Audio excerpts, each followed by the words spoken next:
All right, guys. Well, it appears that Jimmybob has struck again. This morning at 9:40, he puts out a watch of PCLN at 661.94. Okay, which I think was pretty close to the open or somewhere thereabouts. All right, now let's look at the intraday charts on this. And by the way, I am using Quote Tracker. I have the capability to pull up multiple intraday charts. So let's just take a look at a 10-tick chart this morning, and let's just say, for instance, we had these things ready to go here.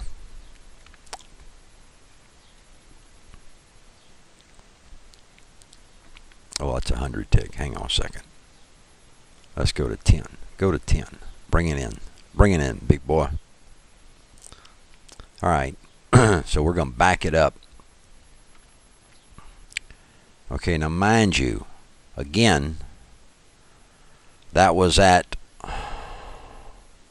what time was that? 9:40. Okay, 9:40. So at 9:40,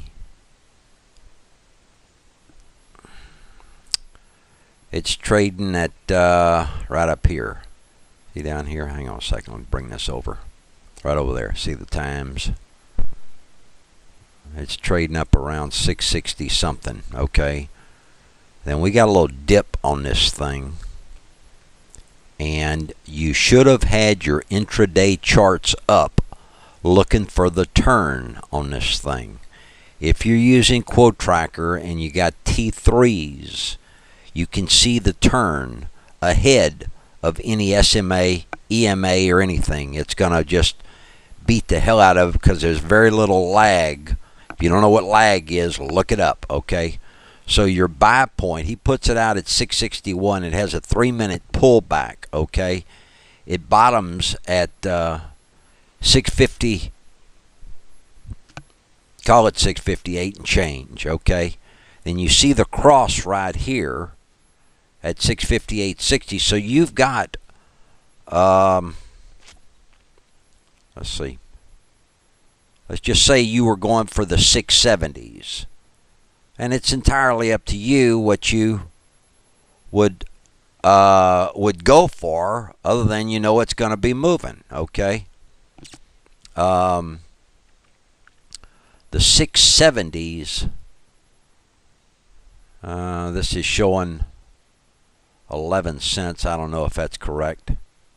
Let's just see what let's see what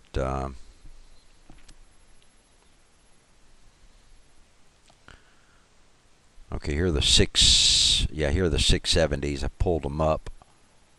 So let's just see what the low was on this. Well, it's showing 20. My level 2 is showing 11s, but you easily could have picked them up at no more than 30 cents, okay? Or certainly no more than 35 cents, okay? Or even say you're slow, like me, and you got this after it popped a little bit and pulled back a little bit, you could have picked them up at 50 or 55 cents, okay?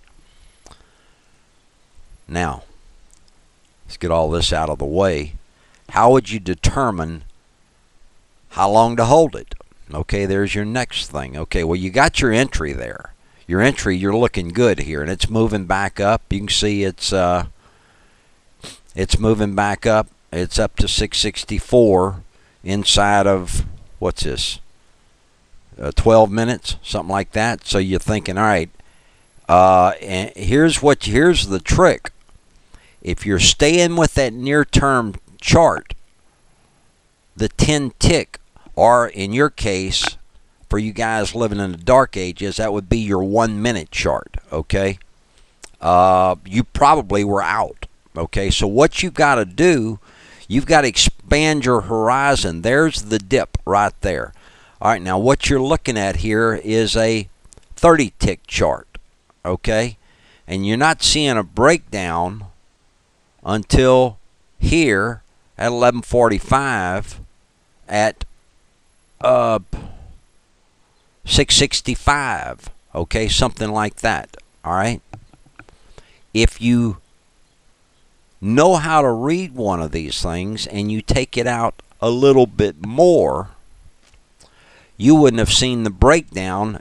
On that other breakdown, it wouldn't have shown up, because you're going to see some near-term action here. You're going to see it here. Okay, there's a 10 tick, there's a 30 tick. This would be similar to a 1 minute, or this is possibly a 3 minute. Okay, I'm just guessing here. I don't use times. I use a tick candlestick. You wouldn't have had a breakdown on this thing if you'd have gone to a 50 tick chart, or similar to maybe your 5 minute chart, something like that. You would have picked this thing up down here and offloaded it up here at around call it 671. Okay. Now let's look at, all right, let's just say this is what you say, you didn't maximize on it, and you're out at 670, 671, something like that, and that's at what time is all this taking place? At 12:11. Okay. So let's look at this chart and see what happened at 12:11. Oh, here it is right here. See down there? Been at 250. Okay, so you'd have been in there at no worse than 50 cents, and you'd have been out something in the neighborhood of, I don't know, 250, something like that. Okay, that's a 5-bagger. Okay, doesn't get any better than that. And I know some of you are whining because you think, well, I could have got a 10-bagger. Here's how you think about that. And I'm going to continue to say it. If God had tapped you on the shoulder this morning and says, I'm going to give you a 5-bagger, but I'm going to give everybody else a 10-bagger, would you take the deal? You bet your sweet ass you would, and you'd be grateful for it. Thanks for watching, guys. It's Mikey.